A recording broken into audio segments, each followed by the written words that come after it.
Donc, bonjour à tous, je me présente. Mon nom est Jennifer Filion. Je suis agronome de formation et aujourd'hui, je vais faire avec vous l'évolution du climat pour la région de Lanaudière. Donc, ici, avant d'aller vraiment dans les détails au niveau de nos indicateurs climatiques, je voulais d'abord vous présenter d'où vient l'information. Alors, en fait, les données dont on va parler aujourd'hui proviennent d'Ouranos. C'est quoi Ouranos? C'est un consortium en climatologie régionale, donc qui est basé à Québec. Eux font leurs prévisions climatologiques selon des scénarios climatiques que les climatologues d'ailleurs vont considérer comme étant les plus crédibles à ce jour. Pourquoi je spécifie à ce jour? En fait, c'est que la climatologie, bien, c'est une science qui évolue relativement rapidement. Donc aujourd'hui, en gros, c'est sur quoi, c'est quelles données qu'on va vous présenter. En fait, c'est des données à l'échelle d'une région. Donc dans ce cas-ci, c'est l'anodière, évidemment. Les données vont être présentées sous deux scénarios, un du passé représentant les années 1991 à 2020 et l'autre du futur, donc de 2041 à 2070. Ce dernier scénario, d'ailleurs, on va l'appeler l'horizon 2050. Alors, on serait maintenant rendu à vous présenter le premier indicateur agroclimatique. Mais avant tout, j'aimerais vous expliquer comment va fonctionner la présentation des cartes aujourd'hui. Donc, premièrement, à gauche, vous avez la carte qui représente l'horizon passé. À droite, vous avez plutôt la carte qui représente l'horizon 2050, donc l'horizon futur. Au milieu, bien, vous avez la légende qui est commune à chacune des cartes ici. Et maintenant, si on rentre juste un petit peu plus dans les détails au niveau des cartes, question de vous situer géographiquement. Donc, vous voyez Joliette apparaître juste ici. Il y a Saint-Jérôme un peu plus vers le bas gauche. Et aussi, à titre informatif, chacune des petites tuiles, donc de couleurs différentes, bien, représente une superficie de 10 par 10 km. Maintenant, au niveau de l'encadré, que vous allez voir en fait tout au long de la présentation ou presque, ça présente les moyennes, donc pour le scénario passé, puis les moyennes pour le scénario futur. On a ensuite notre delta, juste ici, qui lui représente la variabilité qui est anticipée. Et entre parenthèses, c'est l'incertitude qui est associée à chacun des modèles. Si on revient maintenant à notre indicateur climatique, qui est ici en fait la température moyenne annuelle. Alors, ce qu'on peut observer, c'est une augmentation des températures moyennes annuelles à l'échelle de la région. Alors, effectivement, si on regarde notre variabilité, on prévoit une augmentation d'en moyenne 2,3 degrés Celsius. Donc, nous faisons passer d'une température de 4,4 degrés Celsius à une de 6,7 degrés Celsius à l'échelle de la région. Alors, passons maintenant à la variation saisonnière. Donc, on vient de voir les moyennes de température, mais sur une base annuelle. Maintenant, j'aimerais qu'on se penche plutôt sur la variation mensuelle de cette température. Mais je vais d'abord quand même vous expliquer comment fonctionne le graphique qui est présenté sur cette diapositive. Alors d'abord, vous voyez la ligne rouge qui, elle, représente le scénario futur. On a ensuite la ligne noire qui est en dessous ici, qui représente le scénario passé, donc les températures qui ont été observées. Alors la première information justement ou observation qu'on peut faire à partir de ce tableau, c'est que pour la région de la Naudière, on observe une augmentation de la température, peu importe le mois de l'année, parce qu'effectivement, la ligne rouge, elle est toujours au-dessus de la ligne noire. La deuxième observation qu'on peut faire, c'est que l'augmentation des températures est parfois plus importante selon le mois de l'année qu'on va regarder, ou auquel on s'intéresse plutôt. Alors oui, la température est toujours plus élevée, mais la variabilité de cette augmentation, elle, peut dépendre du mois de l'année. La dernière chose que je veux mentionner par rapport à ce graphique, c'est ce qu'on retrouve dans l'encadré ici vers la droite.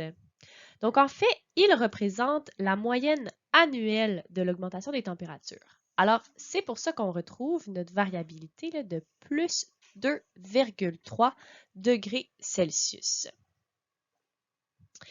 Si on passe maintenant aux précipitations, alors là, on se rend compte que l'évolution dépend réellement des mois, au contraire de ce qu'on aurait observé pour la température. Ce que je veux dire ici, c'est qu'effectivement, En se concentrant par exemple d'abord sur les mois de l'hiver et du printemps, on réalise que oui, l'augmentation, elle est nette, on la voit clairement. Par contre, si on se concentre sur les mois de l'été et de l'automne, on réalise qu'alors l'augmentation est soit vraiment moindre, soit il n'y en a pas du tout. Parfois, elle est même inférieure, comme pour le mois d'août si on le prend en exemple, ainsi que le mois de septembre.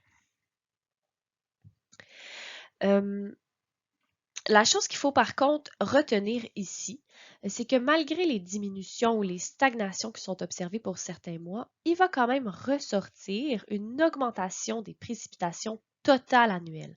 Les précipitations totales, ici pour votre information, elles représentent celles qui tombent sous forme de pluie ainsi que celles qui tombent sous forme de neige. Donc, on a au final, en moyenne, une augmentation de 65 mm des précipitations totales à l'échelle de l'année. Maintenant, avant de continuer avec les autres indicateurs agroclimatiques, je voulais profiter pour faire une parenthèse sur les événements extrêmes. Alors, pourquoi c'est pertinent de parler des événements extrêmes? C'est qu'on le sait qu'ils peuvent grandement affecter l'agriculture, en affectant par exemple les cultures et les élevages. Donc, effectivement, quand ce type d'événement se produit, malheureusement, ça vient souvent avec d'importantes conséquences.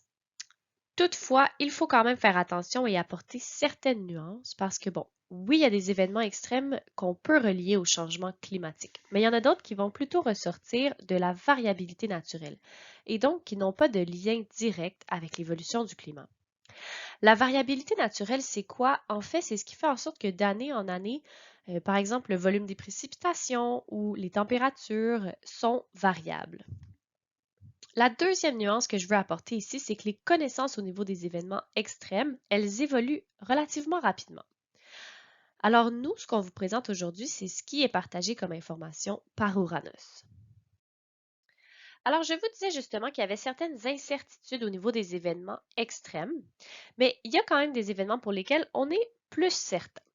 Alors, par exemple, on sait qu'il va y avoir une diminution du nombre de vagues de froid extrême et il va aussi y avoir, ou au contraire plutôt, une augmentation des vagues de chaleur. Alors, d'ailleurs, ces périodes de chaleur vont être plus longues et encore plus chaudes. Les autres événements maintenant pour lesquels on est presque certain, ici je dis presque certain parce qu'en fait, il y aurait quand même suffisamment d'études pour être en mesure de ressortir des tendances qui sont claires. Donc, à ce niveau, on sait qu'il devrait y avoir plus d'événements de pluie extrêmes et elles vont être plus intenses. Il devrait aussi y avoir plus de cellules orageuses localisées qui seront aussi plus intenses. Maintenant, les événements extrêmes pour lesquels nous en savons moins. Alors ici, c'est parce qu'il n'y a pas suffisamment d'études pour faire ressortir des tendances claires, notamment par exemple au niveau du verglas. Donc d'ailleurs, à ce niveau-là, il faut savoir que c'est un des phénomènes qui est le plus incertain et qui est aussi plus difficile à simuler. Mais il semblerait tout de même que le climat futur du sud du Québec va connaître une diminution des épisodes ou bien plutôt du nombre d'heures totales observées annuellement de verglas. Ça veut quand même pas dire qu'ils se reproduiront plus jamais, donc il n'y aura plus du tout de verglas, mais c'est quand même les tendances que nous sommes présentement en mesure d'établir pour cet événement extrême. Si on poursuit avec les rafales de vent, donc c'est vrai qu'il y a eu des observations dans les dernières années par rapport ou relatant une certaine évolution, mais il ne semble pas y avoir pour le moment de tendance claire ou surtout de lien direct avec les changements climatiques.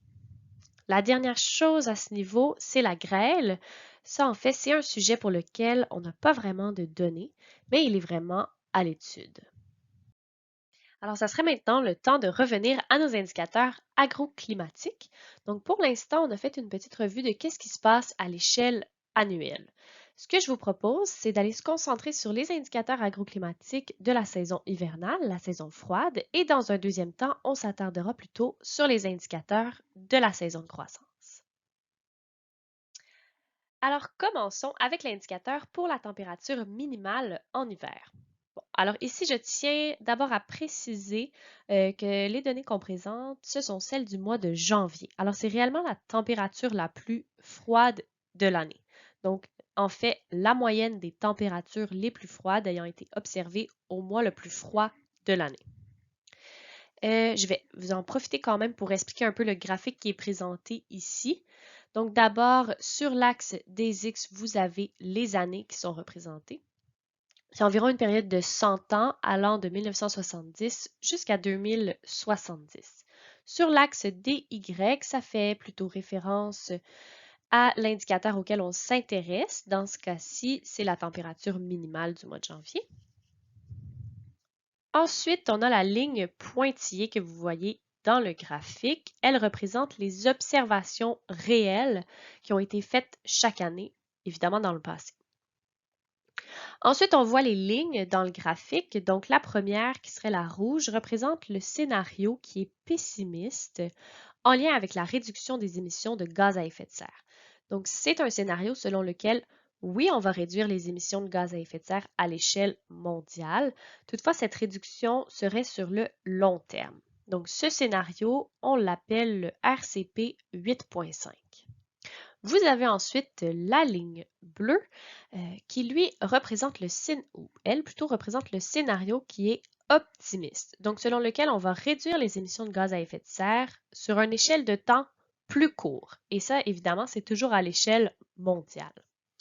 Nous, ce qu'on vous présente, c'est en fait la médiane. Donc, un scénario qui est considéré comme plausible par rapport aux émissions de gaz à effet de serre dans le monde.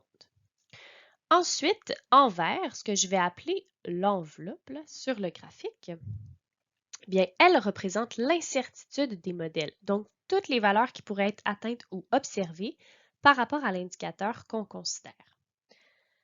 Alors, au final, si on revient à notre région de la Naudière, qu'est-ce qu'on retire de ce graphique? En fait, on observe une augmentation de la moyenne des températures minimales. Donc, en d'autres termes, on va connaître moins de froid extrême dans le futur. Ici, c'est quand même important que je vous rappelle que les données qu'on présente représentent une moyenne sur 30 ans. Maintenant, pour illustrer le fait qu'on va connaître une augmentation de la moyenne des températures minimales, j'aimerais qu'on prenne en exemple le mois de janvier. Donc, on observe ici que la moyenne des températures minimales dans le passé s'élevait à moins 32,1 degrés Celsius. Avec l'augmentation prévue, donc une variation de plus 4,4, elle passera dans l'horizon futur à moins 27,7. Donc on réalise qu'il y a réellement une augmentation de la moyenne des températures minimales. On passe maintenant au nombre de cycles gel-dégel.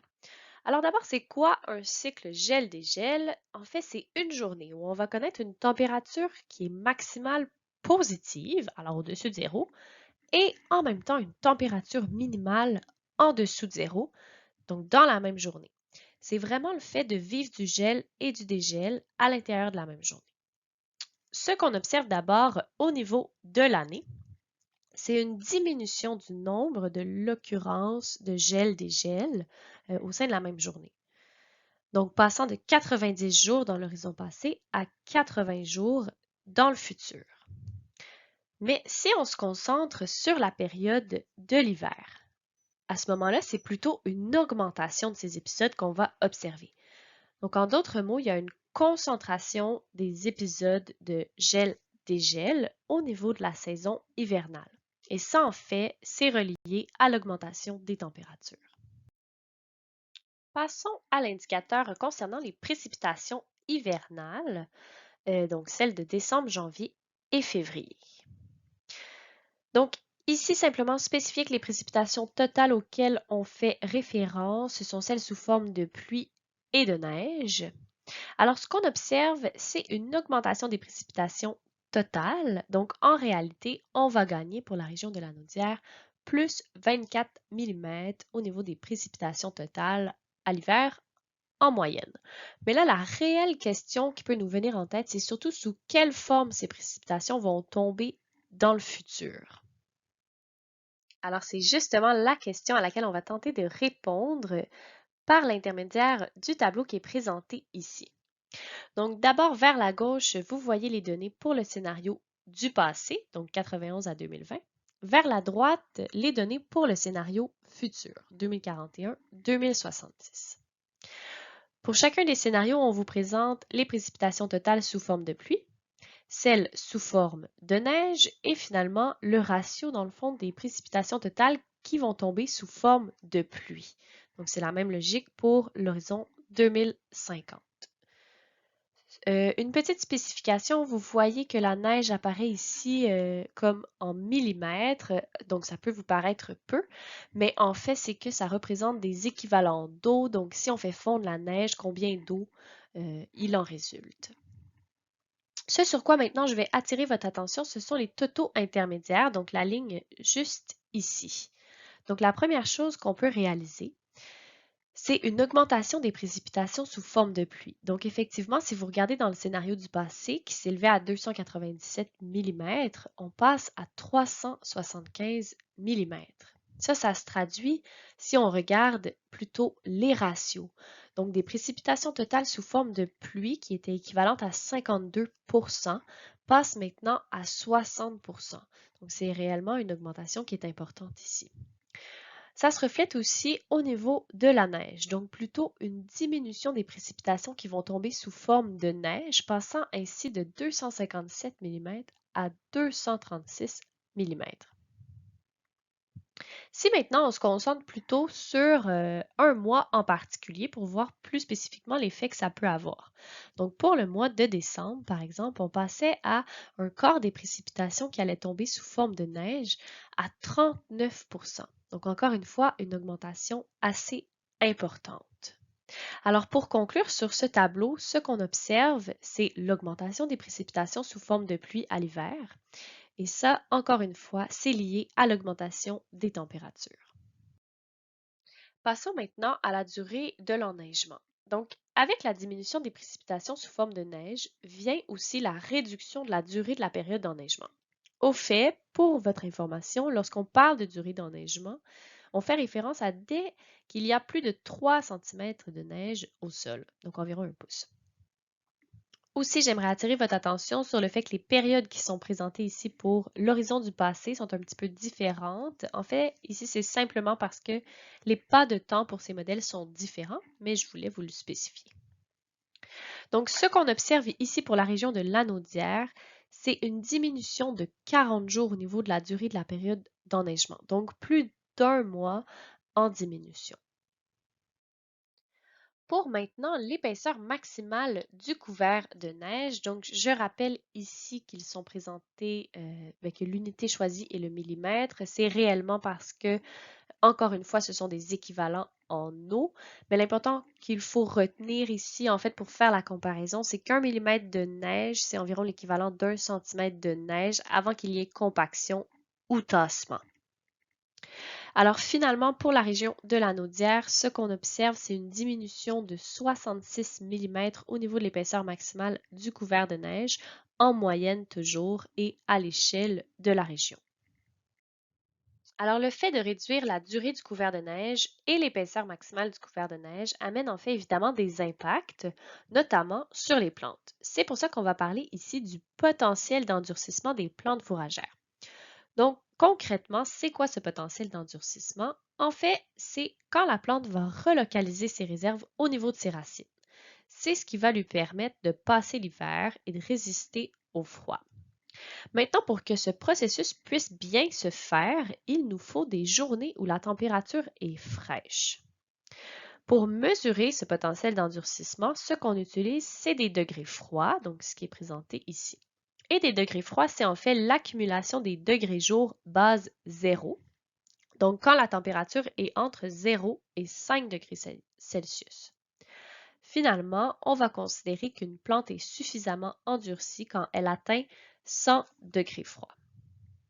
Ce qu'on remarque pour la région de la Naudière, c'est une très petite diminution, donc passant de 91 à 77 degrés froid. Donc, en d'autres mots, il n'y aurait pas nécessairement d'impact très perceptible au niveau du potentiel d'endurcissement pour la région. Maintenant, il y a aussi la perte d'endurcissement. Ça, c'est quoi? C'est le fait que les plantes fourragères peuvent aussi perdre leur endurcissement pendant l'hiver, quand il y a des redoux hivernaux notamment. Donc, en fait, s'il y a des températures chaudes, bien, ça peut affecter la plante et provoquer une perte d'endurcissement. Et ça peut avoir des conséquences sur la survie de la plante. Maintenant, cette perte d'endurcissement, on la calcule à l'aide de degrés jour qu'on vous présente ici. Donc, en gros, ce qu'on constate toujours pour la naudière, c'est une petite augmentation de l'ordre de 3 degrés jour en moyenne. Donc, encore une fois, euh, pas un impact très perceptible pour la région. Donc, et voilà, on aurait déjà passé à travers tous les indicateurs liés à la saison froide, la saison hivernale. Je voulais en profiter pour faire un petit résumé de l'état de la situation sur qu'est-ce qu'on a vu. Donc, on a observé d'abord qu'il va y avoir une augmentation des températures pendant la saison hivernale, donc moins de froid extrême. Ensuite, il va y avoir aussi une modification des régimes de précipitation. Donc, si on se rappelle, plus de pluie pour moins de neige. Mais quand même, au global, ça nous donne une augmentation des précipitations totales, donc du volume des précipitations qui est en augmentation.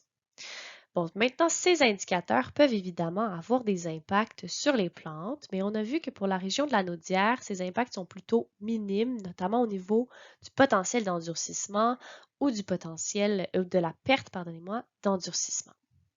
On va maintenant pouvoir passer aux indicateurs reliés à la saison de croissance.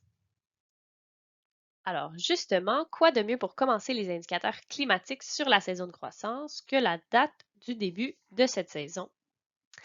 Donc, ah oui, à titre informatif, premièrement, on considère que la saison de croissance peut débuter quand on atteint 5 jours consécutifs avec une température moyenne de plus de 5,5 degrés Celsius. Euh, pour votre information, on détermine cette date à l'aide de l'échelle des jours juliens.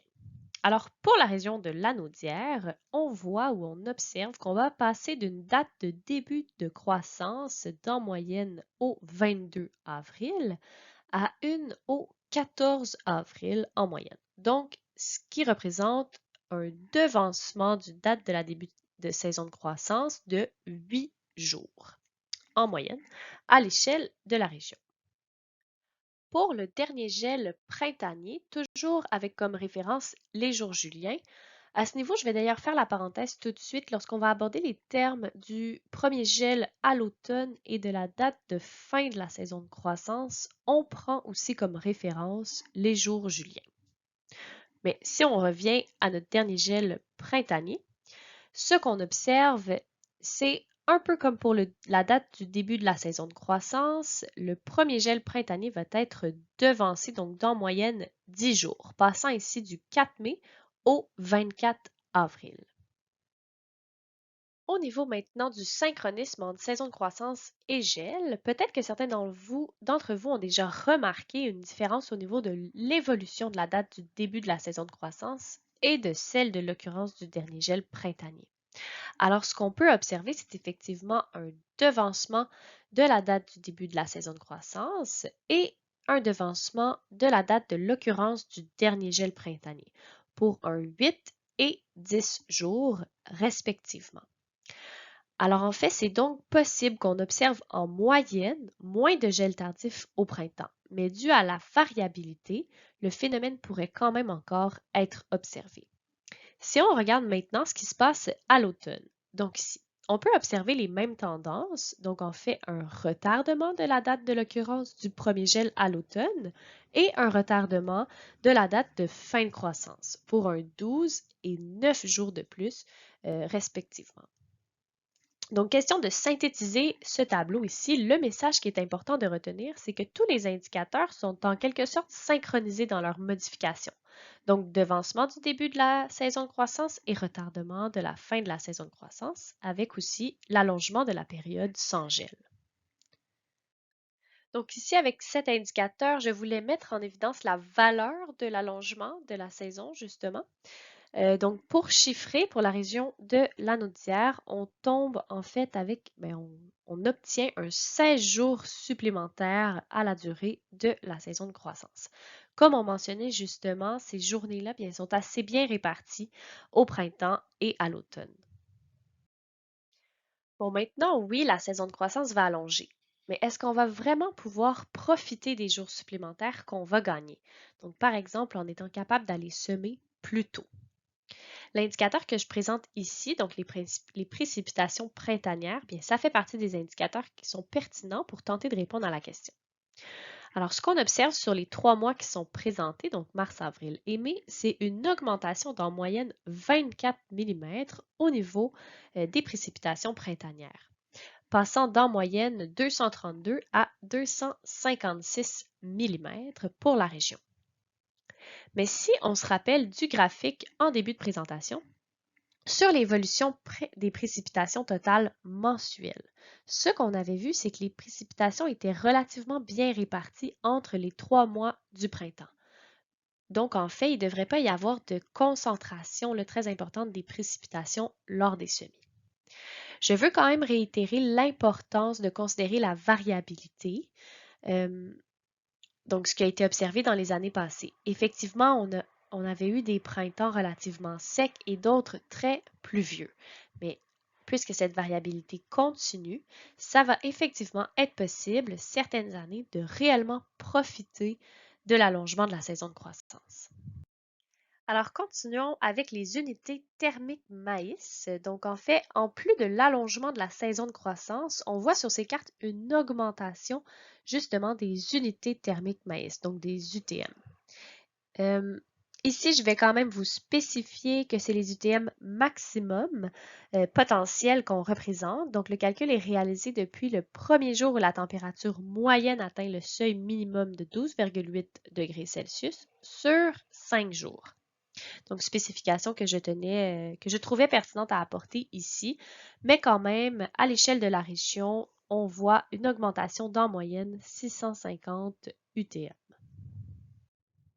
Au niveau des degrés jour, ce qu'on peut observer ici, c'est encore une fois une augmentation qui est aussi relativement importante, donc de plus 455 degrés jour, nous faisant passer de 1736 à 2191 pour le futur.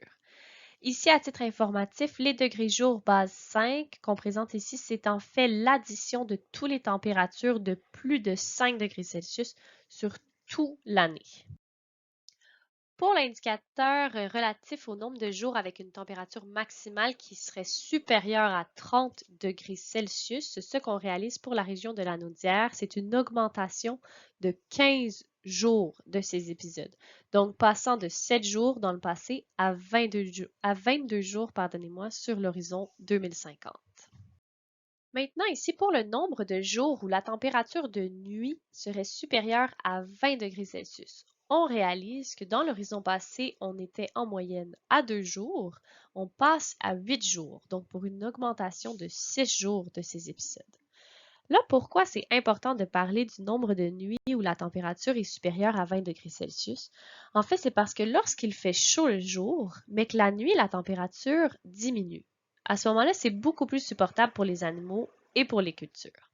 Mais au contraire, s'il fait chaud le jour et qu'en plus de ça, la température reste élevée pendant la nuit, c'est là que ça devient beaucoup plus difficile au niveau de l'adaptation. Donc, c'est pour ça effectivement que c'est pertinent de regarder cet indicateur-là. Alors, le prochain indicateur, c'est celui du nombre de canicules annuelles. Donc, en gros, en fait, le résultat des derniers indicateurs que j'ai présentés peut se transposer sur les épisodes de canicule. Donc, en d'autres mots, un peu les événements extrêmes. C'est pourquoi, justement, on verrait une augmentation des périodes de canicule sur la base annuelle, passant ainsi pour la Naudière de 1 période par année à 3 périodes par année. Mais en fait, c'est quand même important de savoir c'est quoi ou qu'est-ce qu'on considère comme une canicule. Alors en fait, ça représente une période où la température est supérieure à 30 degrés Celsius pour au moins 3 jours consécutifs. Donc, je réitère, pour la Naudière, c'est une augmentation d'en moyenne 2 périodes par année. Alors maintenant, si on revient à nos variations saisonnières. Donc, je crois qu'on l'a bien mis en évidence, les températures, elles vont augmenter. Mais elles augmentent aussi particulièrement en été. Donc, c'est ce qui est mis en évidence avec le cercle vert qui est apposé sur le graphique ici. Donc, dans l'encadré à droite, on voit l'historique des températures moyennes en été, donc qui était de 17,9 degrés Celsius sur l'horizon du passé, avec une variabilité ou une augmentation dans ce cas-ci prévue de 2,3 degrés Celsius. En été toujours, ça nous amène une température moyenne à l'échelle de la région de 20,2 degrés Celsius. Alors, inévitablement, bien ça se traduit en plus d'évapotranspiration pour les plantes. Toutefois, si on regarde au niveau de nos précipitations, on réalise que l'évolution au cours des mois de l'été, justement, est moindre. C'est ce qu'on remarque d'ailleurs dans l'encadré, donc où on prévoit en moyenne une augmentation de 5 mm des précipitations totales au cours de l'été. Et ces 5 mm-là, ils sont partagés ou répartis plutôt sur les 3 mois de l'été. Alors, évidemment, ça va avoir un impact sur les besoins en eau des plantes, ou bien en d'autres termes, ça se pourrait que les besoins ne soient pas comblés par les précipitations. Alors, c'est justement ce qu'on est capable de voir à l'aide du bilan hydrique. Petit rappel d'abord et avant tout, qu'est-ce que le bilan hydrique? C'est le total des précipitations mensuelles moins l'évapotranspiration des plantes, et ici, la référence qui est utilisée est la prairie rase. Alors, si on revient à notre graphique, en fait, en vert, vous avez le scénario du passé. En orange, vous avez l'horizon 2050. Donc, ce qu'on retire ici, c'est que le déficit hydrique s'aggrave de mois en mois. Toutefois, si maintenant on fait le cumul de ce déficit hydrique à la fin de l'été, ça nous donne en moyenne un déficit hydrique de moins 189 mm en comparaison à un qui était moins élevé dans l'horizon passé, le scénario passé, et qui s'élevait à moins 148 mm en moyenne. Il faut quand même amener une nuance parce que ce graphique, il ne tient pas compte des réserves en eau du sol. Mais en réalité, mis à part les précipitations, il y a quand même d'autres sources d'eau que la plante est en mesure d'aller chercher. Donc, par exemple, elle pourrait combler ses besoins justement avec les réserves en eau du sol. Toutefois, à la fin de l'été, ça peut quand même arriver que ces réserves soient fortement diminuées et que les plantes finissent par réellement souffrir du manque d'eau. Une autre information qui est pertinente à partager, c'est l'évolution des périodes sans pluie. Alors en fait, en plus de la diminution des précipitations en été, on va aussi avoir une modification de la répartition justement de ces précipitations. C'est ce qu'on voit avec les périodes sans pluie, donc les périodes de sécheresse. Pour votre information, justement, ce qu'on considère comme une période sans pluie, c'est une période où les précipitations cumulées vont être inférieures à 3 mm. Alors ça, c'est inférieur à la rosée.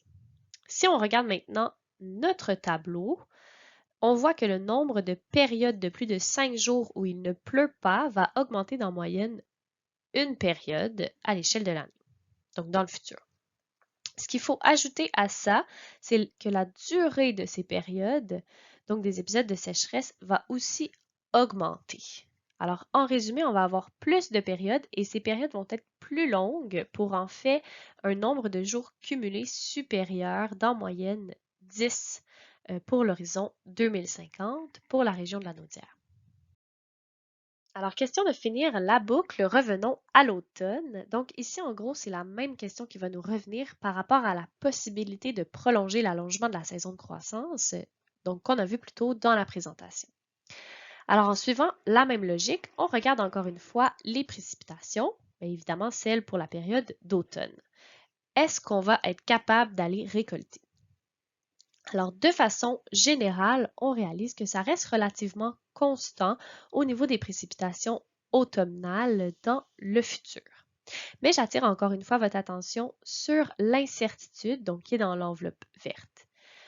Il devrait quand même y avoir des conditions favorables permettant de profiter de l'allongement de croissance parce que si on se fie à cette variabilité, étant donné qu'on a connu des automnes assez pluvieux, d'autres qui étaient très secs, on devrait, dans les prochaines années, certaines années, pouvoir profiter de l'allongement de la saison de croissance.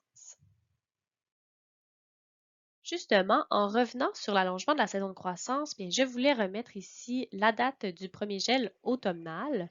Donc, pour la région, en moyenne, on se situait autour du 4 octobre pour l'occurrence du premier gel automnal. Dans le futur, on devrait plutôt être en moyenne autour du 16 octobre, donc ce qui représente un retardement de 12 jours au niveau de l'occurrence du premier gel automnal. De la même façon, la date de fin de la saison de croissance est elle aussi retardée dans le futur, passant d'en moyenne au 6 novembre à en moyenne au 16 novembre pour la région de la Naudière. Et voilà, on aurait terminé avec les indicateurs agroclimatiques de la saison de croissance. Donc, un peu comme pour la saison hivernale, je voulais en profiter pour vous faire un résumé des observations qu'on a faites. Alors, en gros, on a vu qu'il va y avoir une augmentation des températures qui vont permettre un allongement de la saison de croissance et un allongement de la période sans gel, mais aussi une augmentation des unités thermiques maïs et des degrés jour. Il faut faire attention par contre parce que ces augmentations de température-là peuvent aussi amener une augmentation au niveau des températures très élevées, donc comme des canicules.